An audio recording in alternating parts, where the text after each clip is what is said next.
Jack and the Beanstalk.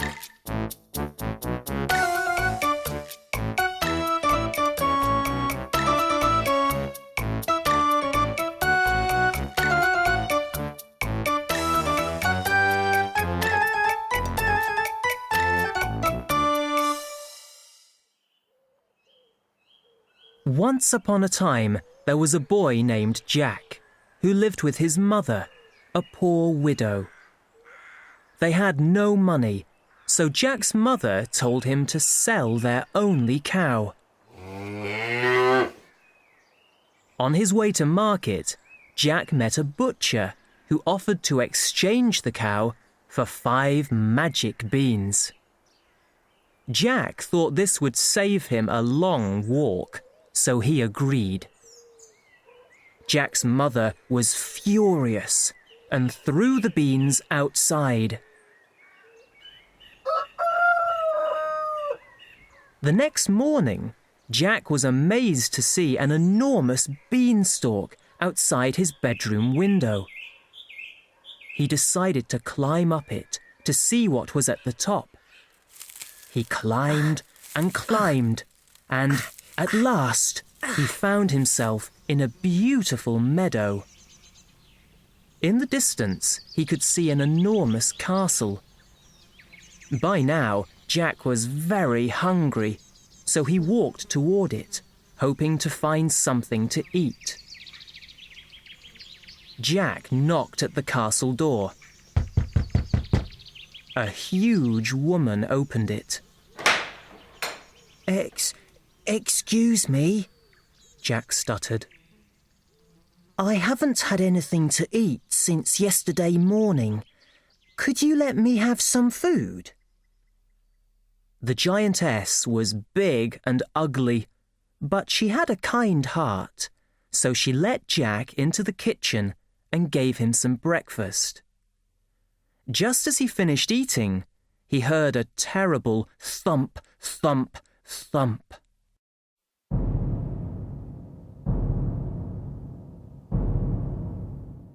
"That's my husband," said the giantess.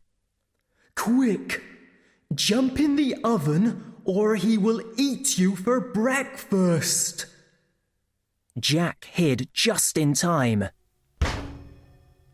Fee, fi, fo, fum. I smell the blood of an Englishman. Be he alive or be he dead, I'll grind his bones to make my bread. He heard the giant shout. "You're mistaken," said his wife. "It must be that ox I've cooked for your breakfast."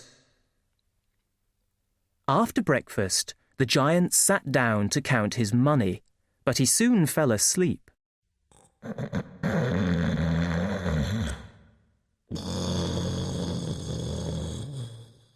Jack heard him snoring and crept out of the oven. There were 3 money bags on the table next to the sleeping giant, so Jack grabbed one and raced back home. There was enough gold in the bag to buy food for quite some time, but eventually Jack and his mother ran out of money again. Jack decided to go back to the giant's castle to get some more gold. The giant's wife looked at him suspiciously when she opened the door. "Last time you were here, one of my husband's money bags disappeared," she said. Jack had to think quickly. I can tell you what happened to it, but first I must have something to eat, he said. So the giantess took him into the kitchen and gave him some food. Suddenly, he heard the thud of the giant's footsteps and jumped into the oven. Fee, fi, fo, fum. I smell the blood of an Englishman. Be he alive or be he dead, I'll grind his bones to make my bread, snarled the giant. It must be the sheep I've cooked for your breakfast, said his wife. After breakfast, the giant put a hen on the table and said, Lay. The hen immediately laid a golden egg.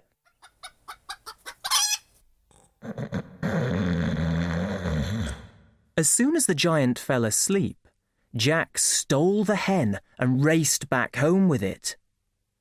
The hen's golden eggs made Jack and his mother quite rich, but after a while, Jack became greedy and decided to go back to the castle to see what else he could steal from the giant. This time, he crept in while the giant's wife wasn't looking and hid in a cupboard. Soon, he heard the giant's heavy footsteps.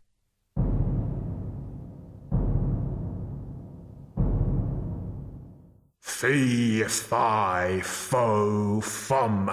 I smell the blood of an Englishman. Be he alive or be he dead, I'll grind his bones to make my bread, roared the giant. It must be the smell of that boy you had for dinner last night, his wife replied. After he had eaten, the giant took out a golden harp. Play, he ordered, and the harp played a beautiful tune.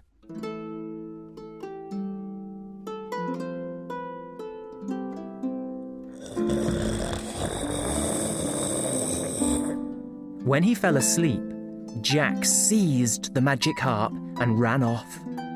Master! Master!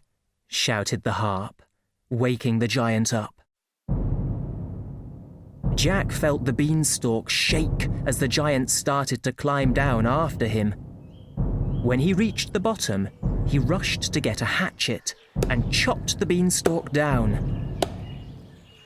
The giant fell to the ground with a great thud and died instantly. Thanks to the hen that laid the golden eggs, Jack and his mother were wealthy for the rest of their lives.